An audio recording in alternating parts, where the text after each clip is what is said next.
What makes Kendrick Lamar unique to me is what I think a lot of people are beginning to appreciate about him, his storytelling.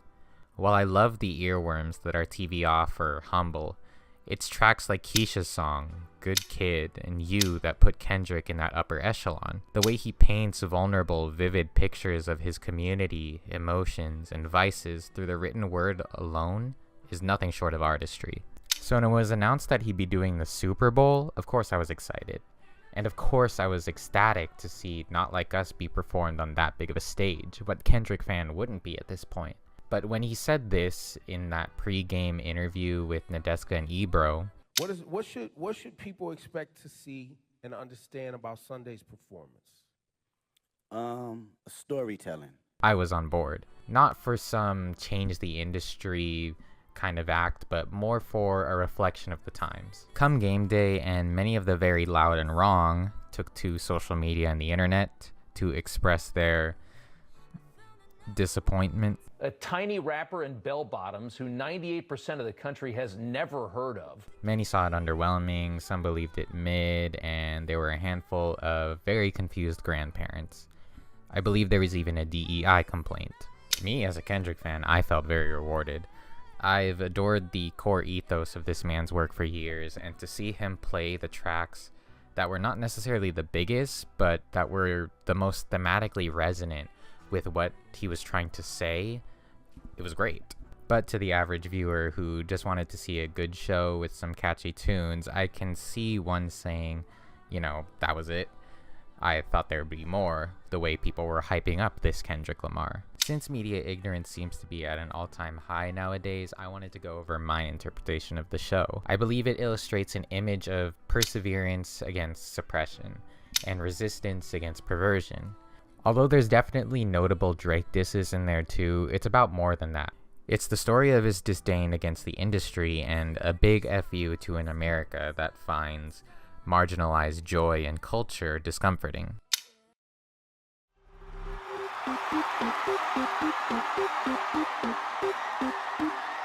Salutation! The stage is set. The lights load from 0 to 100%, with sound effects reminiscent of a video game. This is the first indication of the story. The lights are meant to remind you of a video game loading screen as the performance begins. Notice the shapes: square, X, triangle, and circle, the buttons on a PlayStation controller. When I was watching the show live, I thought, I'm pretty sure that's PlayStation, but I'm probably just reaching and I should definitely die for that. It turns out I was on the right track. I find it interesting that they mentioned that it's supposed to be representative of Kendrick's story, traveling through the American dream. Given that information, I researched if the buttons actually meant anything, if there was some kind of intentional design behind the shapes. The square represents a piece of paper, menus and documents and whatnot. X, or the cross, means no, or to cancel an action. Triangle means a point of view, someone's head or direction. Lastly, circle means yes, or to confirm an action. Keep that in mind. Uncle Sam welcomes us to the Great American Game. Obviously we're at a football game, but if this performance is meant to represent Kendrick's story, think of the Great American Game as the pathway to success, or the temptations and promises that success brings, so long as you follow the rules. And I think having Sam Jackson play Uncle Sam is not only a nice pun, but intentional. Sam Jackson is not only an important black figure, but one who has a past fighting for civil rights. I think it's tragic that an America that seeks to control would pervert such a legacy by speaking their commands and ideals through his image. The lights spell out "start here," pointing to the square, and that's where Kendrick starts, square one. His core values. The doctrine, some might say. The Black Grand National sits on stage, something he's always wanted. All I ever wanted was a Black Grand National. Kendrick begins this story at the root of who he is, the kid born and raised in Compton ahead of all the industry antics. He's wearing a jacket that says Gloria on the front, a reference to the song on GNX, but also a vow that he's putting his love for rap and community first. This is who Kendrick is. This is his doctrine. He performs the unreleased track from the GNX teaser before saying this. The revolution about to be televised. You picked the right time, but the wrong guy.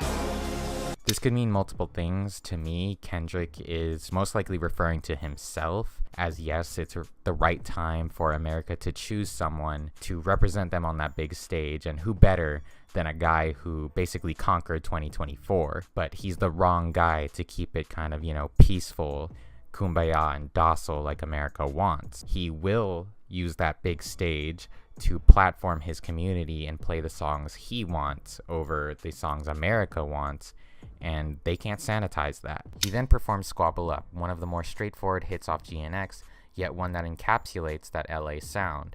However, America doesn't like that. It doesn't like the violence of squabbling up or the vulgarity of spitting a loogie at the camera. It doesn't like a lot of things about black culture, but there is a use for everything in this game. They can't have Kendrick for who he is or where he came from. That's to ghetto. Mr. Lamar, do you really know how to play the game? Uncle Sam scolds Kendrick and asks, Do you really know how to play the game? telling him to Tighten up! follow the industry or risk everything. In other words, play nice and fall in line. And so Kendrick seems to do in the choreography, but in the shape of a divided American flag. The country itself is experiencing its own cultural divide, hostile tension sparked by the morally dubious decisions of the wealthy and powerful, choices that especially target the black community. In a world where Uncle Sam seeks to silence black celebration, Kendrick rebels. It's at this point where his track selections are directed toward the industry and America as a whole. He plays humble, reminding America of the people who built this country in the first place and to stay humble. He moves on to DNA, a song where he famously samples the Fox News reporters who mocked and criticized him for speaking about police brutality. This is why I say that hip-hop has done more damage to young African Americans than racism. He doubles down on his values against an industry that rewards the fake, and a country that romanticizes a docile minority. Lastly, he moves on to Euphoria. The lights spell out, warning, wrong way. This is the industry speaking. To me, Euphoria in the eyes of America represents that same messiness, that ghetto quality of black culture that isn't sellable to a white America. It represents someone's raw, undiluted hatred of someone who seeks to pervert their culture, whether it be Drake or America. Drake has been an industry darling for so long because he pushed out such safe and delectable hits that were sellable to a white America, and they rewarded him with the same success and power that they're trying to tempt Kendrick with. Kendrick then sits under the light poles, reflecting those you find down the street of any neighborhood, in this case, Compton. He performs a section of Man at the Garden from GNX, most notably the end part where he ramps up his intensity, almost as if he's frustrated. By beating Drake in this beef, he's reached metaphorical paradise at the top of the rap game, or at least that's how he should feel. They're still fakes. This is like some fucking sleep therapy shit, brother. Like, what the fuck? There's still people who abhor the honesty in his work. His last album, before GNX, Mr. Morale, horrible. Drake revived Kendrick's career. 100%. There are still these lames who can speak on the origin of the game he breathes. This shit to me look ghetto. I like to think he's speaking to America directly in those final lines. It's important I deserve it all because it's mine. Why you think you deserve the greatest of all time? America touts itself as the greatest country of all time, but Kendrick has actually platformed his community. He stood by them and supported them through thick and thin. Can a country that seeks to silence and suppress say the same? Uncle Sam then says, Oh, see you brought your homeboys with you. The old culture cheat code. America and the industry hates that Kendrick chooses his culture and background over their offer of success. I think he says culture cheat code as a jab at the people who kind of accuse Kendrick of being pretentious and fake woke with his messages, and that he's kind of just using culture as a way to boost his career because America can't fathom someone as real as Kendrick making it to the top without doing all the fake shit. Also, cheat code is just another cute reference to video game terminology.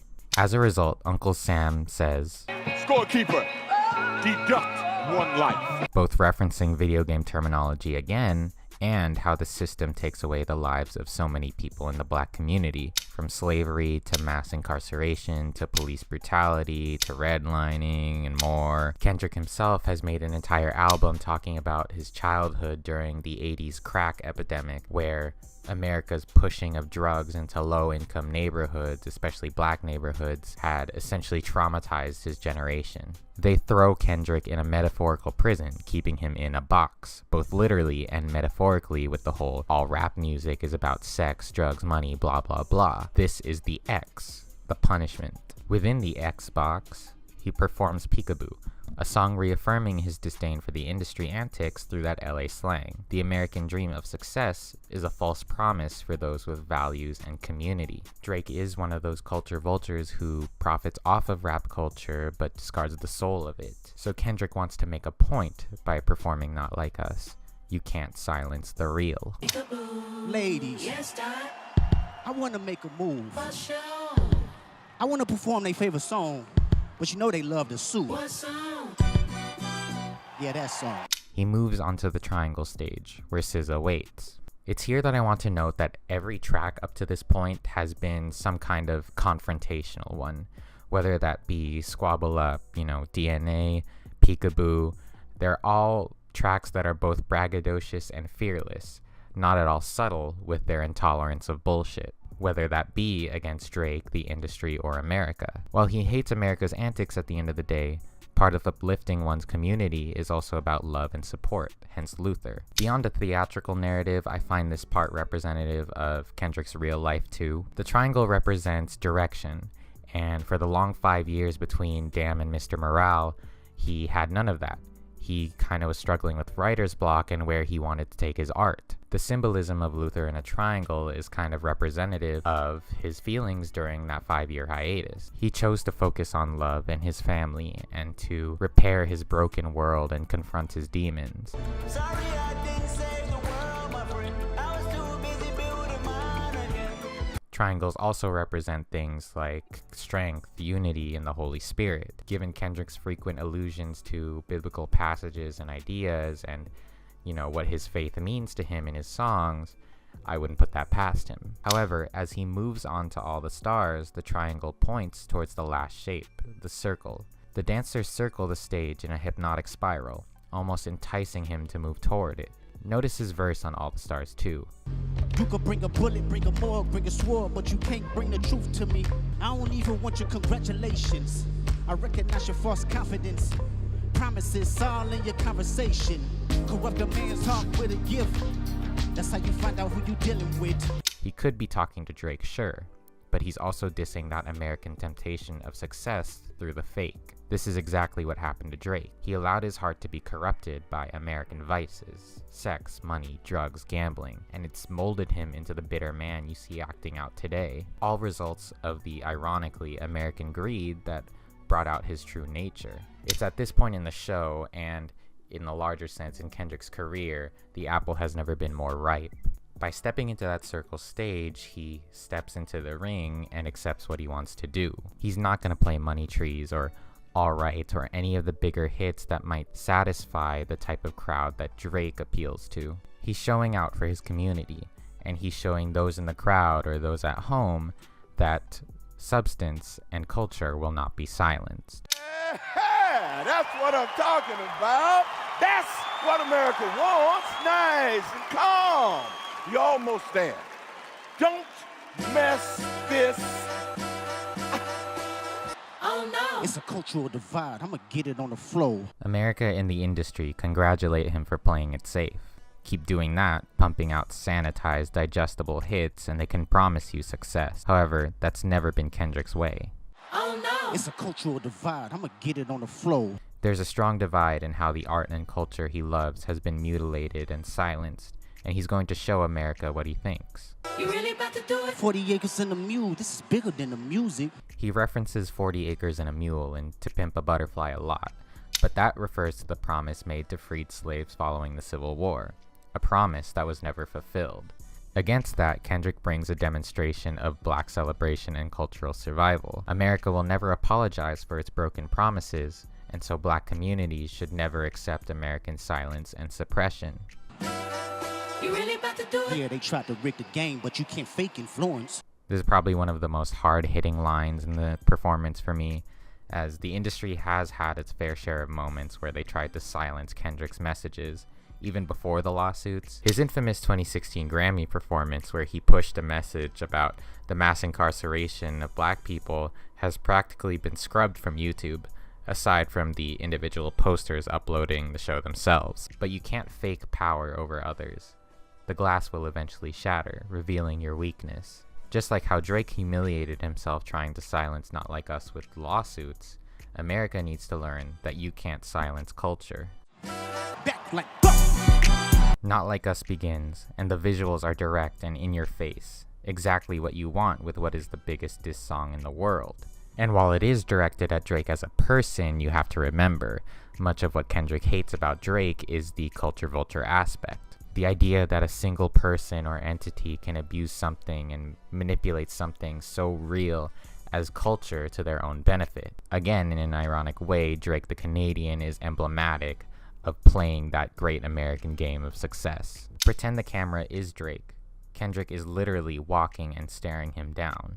The dancers form a circle around the camera as Kendrick circles us, a lot like a vulture. The camera is surrounded by American colors, but not in a uniform way. In this instance, Drake is surrounded on all sides, faced with a united, mixed culture performing the same dances and moves, telling him the same thing. It's supposed to be disorienting, nauseating, and taunting. It would be if you were Drake in the middle of this huge cultural moment and the whole world is singing this rap song, calling you probably one of the worst things to be called, a predator. And while the Serena Williams cameo is an amazing moment given her past relationship with Drake, I think it's also amazing that she's not only Drake's ex, she's Serena Williams, a black woman hailed as one of the all-time greatest athletes. Another example of black excellence within a system designed against that. It's also funny that the masses tried to really criticize her for crip walking at the Wimbledon game she was at like years ago, but Kendrick ends up giving her the biggest stage in America to do it anyway. So another big FU. The dancers move into a circle, slapping one another's hands like they're telling each other good game. Kendrick ends with TV off, a direct command to Drake, the industry, and America to turn the TV off because it's over. Kendrick has successfully championed his life, his community, and his culture on live TV, on the biggest stage in America. Culture survives, and so does hope. Game over. So thank you for watching this video. I hope you enjoyed my thoughts on that. Although I'd never reject, a live performance of Money Trees Are Alright. I love those songs. I'm glad he didn't include them in the set list because I think the songs that he chose were a lot better fitting for what I think he was trying to say. Again, this is all an interpretation. I don't claim to know what's going through Kendrick's mind. I don't think anyone knows except him, really. But let me know if I reached a little too hard into the sun. Bye. What up, Reddit? It's Kendrick Lamar.